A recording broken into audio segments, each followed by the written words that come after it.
பாலும் தெளிதேனும் பாகும் பருப்பும் இவை நாளும் கலந்துனக்கு நான் தருவேன்.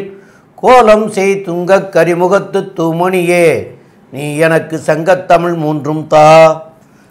யோ நித்யமச்சுதபதாம்புஜயுக்மருக்மவ்யாமோஹதஸ்ததிதராணி த்ரிணாயமேனே அஸ்மத்குரோர்பகவதோ சதஏக சிந்தோஹோ ராமானுஜஸ்ச சரணோ சரணம் பிரபத்யே ராமானுஜதாசோஸ்மி. Astro KS Iyengar YouTube channel நேயர்கள் அனைவருக்கும் அஸ்ட்ரோ கேஎஸ் ஐயங்காரின் பணிவான நமஸ்காரங்கள். சக்தி ஜோதிட குழுவின் சார்பாக மார்கழி மாத பலன்களை பார்ப்பதற்காக வந்திருக்கின்றோம். அடியேன் சக்தி சோமையாகிய நானும் டாக்டர் ஹரிஹர சர்மா ஐயா அவர்களும் ஆஸ்ட்ரோ கேஎஸ் ஐயங்கார் அவர்களும் இப்போ ஒவ்வொரு மாதமும் நாம் பலன்கள் பார்த்துக்கிட்டு வரோம். அதே மாதிரி இந்த பார்க்க போகிறது மார்கழி மாத பலன்கள். நிகழும் மங்களகரமான சோபகிருது வருஷம் மார்கழி 1ஆம் தேதி. அதுக்கு சரியான ஆங்கில தேதி அப்படின்றத பொறுத்தளவுக்கு 17/12/2023 ஞாயிற்றுக்கிழமை மார்கழி மாதம் பிறக்குது. நம்ம பொறுத்தளவுக்கு மாதங்களில் நான் மார்கழி ஆவேன்னு எம்பெருமான் கிருஷ்ண பெருமான் சொல்லியிருக்காரு. அப்போ இந்த பிறப்பு அப்படின்றது தனுர் மாத பிறப்பு அப்படின்னு சொல்லுவோம். இந்த தனுர் மாத பிறப்பு அப்படின்றது மிக மிக விசேஷமான மாதமா அப்படின்னாக்க விசேஷமான மாதம்னே சொல்லலாம். இப்போ இந்த காலகட்டங்களில் என்னென்ன விஷயங்கள் இருக்குது, அதே போல் என்னென்ன கோல்சாரம் இருக்குது அப்படின்றத ஃபஸ்ட்டு பார்ப்போம். இப்போ நமக்கு மார்கழி மாதம் பிறக்கிறது 17/12/2023 ஞாயிற்றுக்கிழமை. இந்த காலகட்டங்களில் அனைத்து விதமான ஆலயங்கள்லையும் முக்கியமாக பார்த்தோம்னாக்க பெருமாள் கோயிலில் பொறுத்தளவுக்கு தனுர் மாத பூஜை ஆரம்பமாகக்கூடிய காலகட்டங்கள் அப்படின்றது இந்த மார்கழி 1. தொடர்ந்து இந்த மார்கழி ஃபுல்லாகவே பஜனைகள் செய்யக்கூடிய காரியங்கள் இந்த காலகட்டங்களில் நடக்கும். ஒவ்வொரு பெருமாள் கோயிலும் ரொம்ப விசேஷமாக நடக்கக்கூடிய காலகட்டங்கள். இதுக்கு அடுத்தது 18ஆம் தேதி 12/2023 ஒரு முக்கியமான விசேஷ தினம். என்ன அப்படின்னு கேட்டிங்கன்னாக்க எம்பெருமான் விநாயக பெருமான். விநாயக பெருமானை பொறுத்தளவுக்கு விநாயக பெருமானை அதிகமாக வணங்கக்கூடியவங்க நகரத்தார் சமூகத்தை சேர்ந்தவங்க. நகரத்தார் சமூகத்தை பொறுத்தளவுக்கு 94 வகையான நகரத்தார் இருக்கிறாங்க. அந்த 94 வகையான நகரத்தார்களுக்கும் உண்டானது அப்படின்றது நகரத்தாருடைய பிள்ளையார் நோன்பு அப்படின்றது அவங்க கடைப்பிடிக்கக்கூடியவங்க. காலங்காலமாக இந்த பிள்ளையார் நோன்பு கடைப்பிடிச்சிக்கிட்டு இருக்கிறாங்க. அதுக்கு அடுத்தது பார்த்தோம்னாக்க 26/12 பௌர்ணமி வருது. இதில் என்ன ஒரு விசேஷம் இந்த பௌர்ணமியில் அப்படின்னாக்க மார்க்கண்டேயர் பிறந்த ஜெயந்தி, மார்க்கண்டேயருடைய ஜெயந்தி அன்னைக்கு தான் ஆரம்பமாகுது.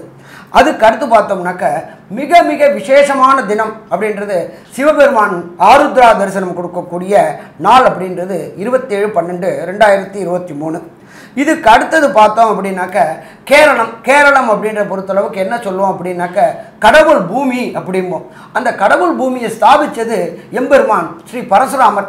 அவர் அவதரித்த நாள், அதுதான் கேரளம் ஸ்தாபமான நாள். அந்த நாள் அப்படின்றத பொறுத்தளவுக்கு 28/12/2023 வியாழக்கிழமை ஸ்ரீ பரசுராமர் ஜெயந்தி. அதுக்கு அடுத்தது பார்த்தோம் அப்படின்னாக்க நம்ம எல்லாருமே எதிர்பார்க்கக்கூடியது இது ஆங்கில புத்தாண்டு பிறக்குது. 1/1/2014 பிறக்குது. அதுக்கு அடுத்தது பார்த்தோம்னாக்க 11/1/2024 அன்னைக்கு அமாவாசை தினம். அது மட்டும் இல்லை, மக்களுக்கு எல்லாருக்கும் இதை சொன்னோம் வீரத்துக்கு புகழ் அப்படின்னு சொன்னாக்க எம்பெருமான் அனுமன் ஜெயந்தி, அனுமன் அவதரித்த நாள் அன்னைக்கு தான் ரொம்ப விசேஷமான நாள். அதுக்கப்புறம் பார்த்தோம் அப்படின்னாக்க 14/1/2024 அன்னைக்கு பழையன கருதலும் புதியன புகுதலும் நம்மளுடைய தமிழர்களுடைய மாண்பு, அதாவது போகி பண்டிகை. அப்போ அந்த போகி பண்டிகை அன்னைக்கு அத்தனையும் பழசெல்லாத்தையும் நம்ம போட்டு போகி அப்படின்றது கொளுத்திட்டு அந்த புது தைப்பொங்கல் இடக்கூடிய நாள். அப்போ இந்த 14/1/2024 போகி பண்டிகை ஆரம்பமாகுது. இன்றைக்கி நம்ம இதுக்கு அடுத்தது இந்த மார்கழி பிறக்கிற அன்னைக்கு கோல்சாரம் எப்படி இருக்குது அப்படின்னு பார்க்கலாமா? கோல்சாரம் அப்படின்றத பொறுத்தளவுக்கு மார்கழி பிறக்கிற அன்னைக்கு மேஷத்தில் எம்பெருமான் பிரகஸ்பதியான குரு இருக்கார். அதுக்கு அடுத்தது பார்த்தோம் அப்படின்னு சொன்னாக்க 6ஆம் இடமான கன்னியில் கேது பகவான் இருக்கார். அதுக்கப்புறம் 7ஆம் இடமான துலாத்தில் சுக்கிர பகவான் ஆட்சி பெற்ற சுக்கிர பகவான் இருக்கார். அவரை தவிர விருச்சிகத்தில் பொறுத்தளவுக்கு ஆட்சி பெற்ற பெண் செவ்வாயும் புத பகவானும் இருக்கார். அப்போ இந்த மாதம் அப்படின்றது பொறுத்தளவுக்கு மார்கழி மாதம் தனுர் மாதம். அப்போ சூரிய பகவான் அங்கே இருக்கார். இதில் இன்னொன்று விசேஷம் அப்படின்னாக்க இதில் முக்கியமானது என்ன அப்படின்னாக்க வரக்கூடிய 20/12/2023 மாதம் பிறந்து 3 நாளில் நம்மளுடைய சனி பெயர்ச்சி திருநள்ளாறில் நடக்கக்கூடிய உண்மையான சனிப்பெயர்ச்சி அப்படிங்கிறது 20/12/2023 சனிப்பெயர்ச்சி. எந்த ராசிலேருந்து எந்த ராசிக்கு போகிறாரு அப்படின்னாக்க, அவர் போகிறது மகரத்துலேருந்து அவிட்டம் 2ஆம் பாதத்துலேருந்து கும்பத்துக்கு அவிட்டம் 3ஆம் பாதத்துக்கு மிக பிரம்மாண்டமான பயிற்சி இருக்கக்கூடியது இந்த மார்கழி மாதத்தில். அதுக்கு அடுத்தது பார்த்தோம்னாக்க ராகு பகவான் இருக்கிறது மீன ராகு. மீன ராகுக்கு இடம் கொடுத்தவர் குரு. அது கோதண்ட ராகுவாக இருக்கக்கூடிய இந்த கோச்சார காலகட்டங்களில் இந்த மார்கழி மாத பெயர்ச்சி நடக்குது. இதுக்கு அடுத்தது நம்ம என்ன பண்ண போகிறோம் அப்படின்னாக்க, ஒவ்வொரு ராசிக்கும் என்னென்ன நற்பலன்கள் என்னென்ன கெடுபலன்கள் இருக்குது, எந்தெந்த நாள் எச்சரிக்கையாக இருக்கணும், எந்தெந்த நாள் நல்ல நாட்கள் இது பண்ணலாம் அப்படின்றத பார்ப்போமா? ஐயா ஒரு நிமிஷம். அதாவது இந்த மார்கழி மாதத்தின் சிறப்பு அப்படின்னு பார்த்தலையேனா, மார்கழி அப்படின்றது வந்து தட்சிணாயன புண்ணிய காலத்தின் கடைசி மாதம்.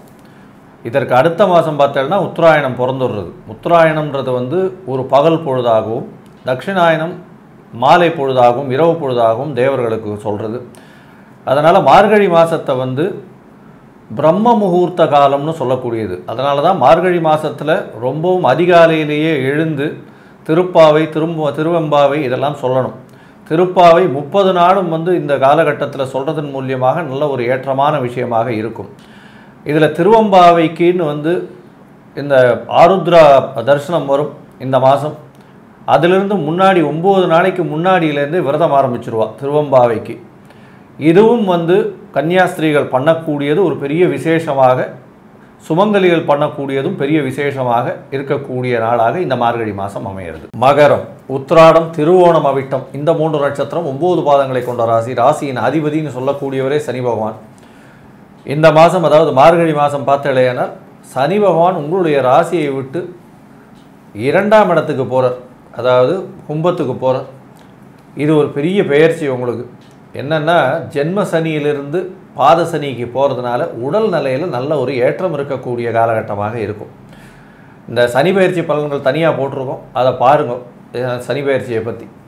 இந்த மாதம் பார்த்தலையானால் மாச கிரகங்கள்னு சொல்லக்கூடிய சூரியன், செவ்வாய், புதன் மற்றும் சுக்கிரன் இந்த 4 கிரகங்களினுடைய பயிற்சிகளை வச்சு சொல்கிறது. சூரிய பகவான் உங்களுடைய 8ஆம் அதிபதி 12ஆம் இடத்துல போயிருக்கார். இந்த மாதம் குருவினால் பார்க்கப்படுறது பெரிய ஏற்றம். ஏன்னா 8ஆம் இடத்தையும் குரு பார்க்குறார், 12ஆம் இடத்தையும் குரு பார்க்குறார். இதனால் வந்து தொழிலில் பெரிய ஏற்றம் இருக்கும். வெளியூர் வெளிமாநிலம் வெளிநாடு செல்லக்கூடிய காலகட்டமாக இருக்கும். திடீர் பணவரவு வரும். அதை தவிர பார்த்தாலேயானால் இந்த மகர ராசிக்காரர்களுக்கு வந்து இந்த இரும்பு சம்பந்தப்பட்ட தொழிலில் இருக்கிறவா, அட்வொகேட்டு, அதை தவிர ஜஸ்டிஸ், இந்த மாதிரி ஜட்ஜஸ்ஸு, இந்த மாதிரியாக இருக்கக்கூடியவர்கள், ஹெச்ஆர் அட்மினிஸ்ட்ரேஷன், இவாளுக்கெல்லாம் பெரிய ஏற்றமாக இருக்கும். இந்த ராசியில் பிறந்த அதாவது இந்த கீழ்த்தட்டு வேலைகளை செய்யக்கூடியவர்களுக்கு இதுவாக இருக்கிறவங்க, ஹெட்டாக இருக்கிறவங்களுக்கு பெரிய ஏற்றம் கிடைக்கக்கூடிய காலகட்டமாக இந்த மாதம் அமைய போகிறது. இந்த மாதத்தில் பார்த்தீங்கன்னா 3ஆம் இடத்தில் இருக்கக்கூடிய ராகு பகவான் மூலியமாக நல்ல முயற்சிகள் அனைத்தும் வெற்றி பெறக்கூடிய வாய்ப்புகள் உண்டு. புதிய வீடு மனை வாங்கக்கூடிய வாய்ப்புகள் நிச்சயமாக இருக்கும். 4ஆம் இடத்தில் இருக்கக்கூடிய குரு பகவான் மூலியமாக பணவரவிற்கு பஞ்சம் இருக்காது. வீட்டுக்குன்னு வந்து புதிய அதாவது அலங்கார பொருட்கள் வாங்கக்கூடிய காலகட்டமாக இருக்கும். தாயின் உடல்நிலையில் நல்ல ஒரு ஏற்றம் இருக்கக்கூடிய காலகட்டமாக இருக்கும். உங்களுடைய ராசிக்கு 9ஆம் இடத்தில் இருக்கக்கூடிய கேது பகவான் மூலியமாக சிறு சிறு பிரச்சனைகள் உங்கள் தந்தைக்கு வரக்கூடும். படிக்கக்கூடிய மாணவர்கள் வெளிநாட்டுக்கு போகணும் படிப்புக்காக பார்க்குறவாளுக்கு சிறு சிறு பிரச்சனைகள் இருக்கும். கொஞ்சம் தடங்கள் ஏற்படக்கூடிய காலகட்டமாக இருக்கும். இருந்தாலும் தடங்கள் முடிந்து நல்லபடியாக வரக்கூடிய காலகட்டம். உங்களுடைய ராசிக்கு 10ஆம் இடத்தில் இருக்கக்கூடிய சுக்கிர பகவான் நல்ல ஒரு ஏற்றத்தை கொடுப்பார். இந்த மாதம் வந்து பார்த்தாலேயானால் சுக்கிர பகவான் 10ஆம் இடத்தில் அதிபதி 10ஆம் இடத்தில் இருக்கிறது பெரிய விசேஷம்.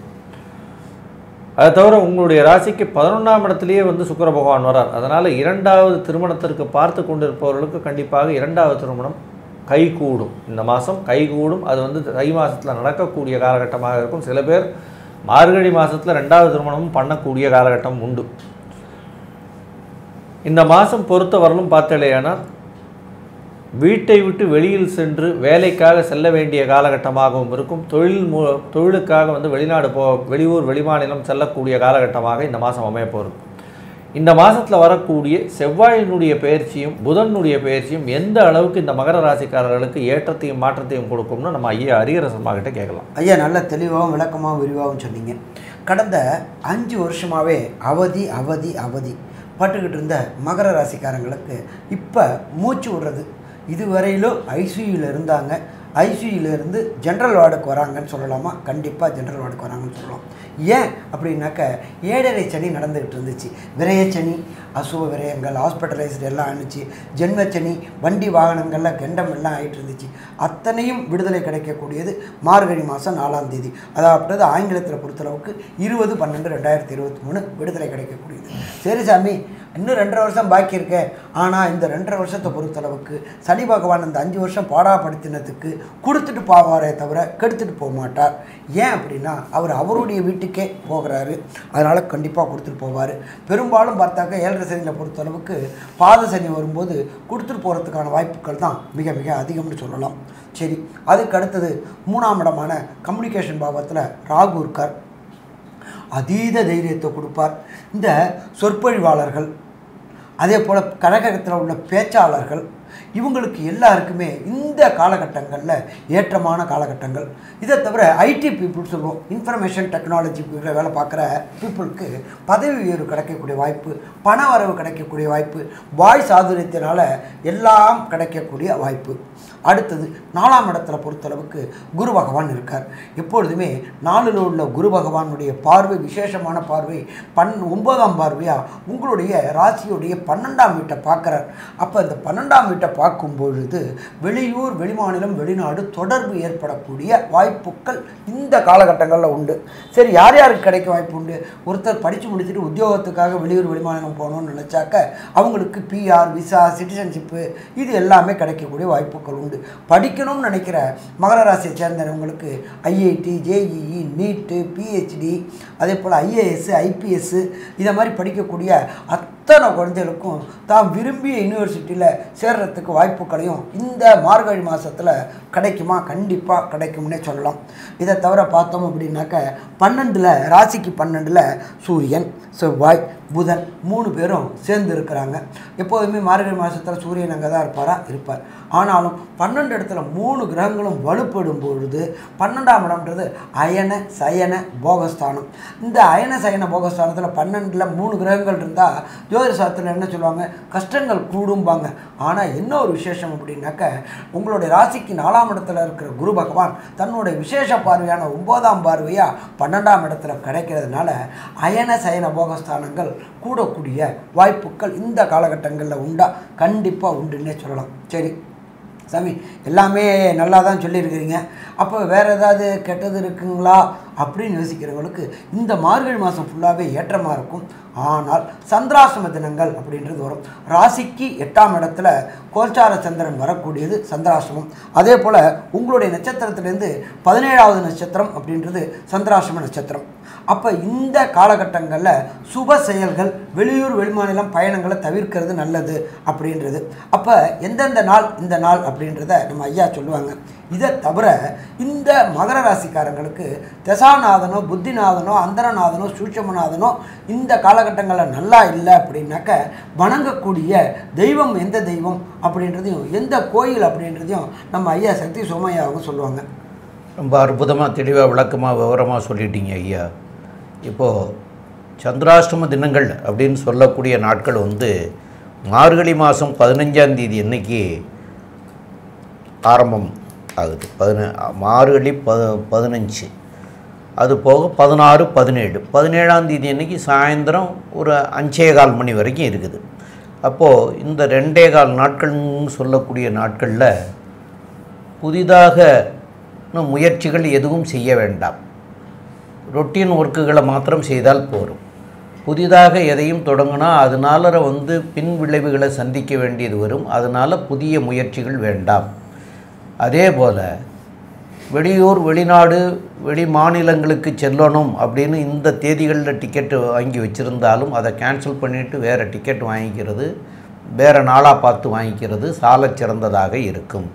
இப்போது உங்களுக்கு இது காலம் வரைக்கும் இந்த 7.5 சனியினுடைய தாக்கம் இருந்ததுங்கிறத ஐயா ரெண்டு பேருமே சொன்னாங்க. அதனால சிவஸ்தலங்களில் உங்களுக்கு அருகாமையில் இருக்கிற சிவஸ்தலங்களுக்கு இந்த மார்கழி மாதங்கிறது, தனுர் மாதங்கிறது விசேஷ பூஜை அப்படின்னு சொல்லுவாங்க கோயில்களில். அப்போ அந்த விசேஷ பூஜைங்கிறது காலையில் 4 மணிலேருந்து 6 மணிக்குள்ளே பண்ணுவாங்க. அந்த நேரங்களில் வந்து அருகாமையில் இருக்கக்கூடிய கோயில்களுக்கு 30 நாளும் நீங்கள் போயிட்டு வர்றது சால சிறந்ததாக இருக்கும். அந்த 30 நாளும் திருப்பாவை, திருவம்பாவை இதெல்லாம் வந்து மனப்பாடமாக கற்றுண்டு சொல்லலாம், பாராயணம் பண்ணிண்டு. இல்லைன்னா புஸ்தகங்களை வச்சுட்டு கூட அதை படிக்கலாம். இந்த 30 நாளும் பண்ணினீங்கன்னா உங்களுக்கு வரக்கூடிய விளைவுகளிலிருந்து நீங்கி நன்மை அடையலாம். அது போக உங்களுடைய நட்சத்திர தினங்கள் என்னைக்கு வருதோ அந்த நாட்களில் அபிஷேகத்துக்கும் கொடுத்துட்டு பண்ணிக்கிறலாம். இதெல்லாம் பண்ணுனா இந்த மாதத்தில் உங்களுக்கு வரக்கூடிய தீமையெல்லாம் விலகி நன்மையாக மாறக்கூடிய வாய்ப்புகள் உண்டாகும். இது மேலும் உள்ள இந்த மாதம் எப்படி இருக்கும் அப்படிங்கிறத நம்முடைய கேஎஸ் ஐயங்கார் அவங்க சொல்லுவாங்க. ஐயா, அற்புதமாக சொன்னீங்க. அதாவது மகர ராசியை பொறுத்தவரையிலும் ஜென்ம சனி முடிஞ்சு பாத சனி போகிறது. உடல் நலத்தில் நல்ல ஏற்றம் இருக்கும். புதிய வீடு மனைக்கு ஒரு அட்வான்ஸ் கொடுக்கக்கூடிய வாய்ப்புகள் உண்டு. முயற்சிகள் அனைத்தும் வெற்றி பெறும். தாயின் உடல்நிலை நல்ல ஒரு ஏற்றத்தோடு இருக்கும். தந்தையின் உடல்நிலையில் சற்று கவனம் தேவை. புதிய தொழில் அமையக்கூடிய வாய்ப்பு உண்டு. வெளிநாடு வெளியூர் போகக்கூடிய வாய்ப்புகள் நிச்சயமாக உண்டு. தொழிலில் லாபம் அதிகமாக இருக்கக்கூடிய காலகட்டமாக இருக்கும். இருந்தாலும் பாத சனியில் 2ஆம் இடத்துல சனி பகவான் இருக்கிறதுனால பேச்சில் மிகவும் கவனமாக இருங்க. பணவரவிற்கு பஞ்சம் இருக்காது. பேச்சில் மிகவும் கவனமாக இருக்கணும். ஏன்னா நீங்கள் எது பேசுனீங்கன்னாலும் தவறாக புரிந்து கொள்ளப்படும். அதனால் கொஞ்சம் ஜாகிரதையாக பொறுமையாக ஒரு தடவைக்கு 2 தரம் 3 தரம் பேசுகிறது ரொம்பவும் நல்லது அப்படின்றத சொல்லி, இந்த மகர ராசிக்காரர்களுக்கு நல்ல ஒரு ஏற்றமான மார்கழி மாதம் அப்படின்றத இந்த சக்தி ஜோதிட குழு சொல்லுது. நன்றி, நமஸ்காரம். Astro KS Iyengar YouTube channel பார்த்தமைக்கு நன்றிகள். மேலும் இது போன்ற ஆன்மீக ஜோதிஷ தகவல்கள் உங்களை வந்து அடைய Astro KS Iyengar YouTube channel subscribe செய்யவும், பெல் ஐக்கானை மறக்காமல் அழுத்தவும். நன்றி, வணக்கம்.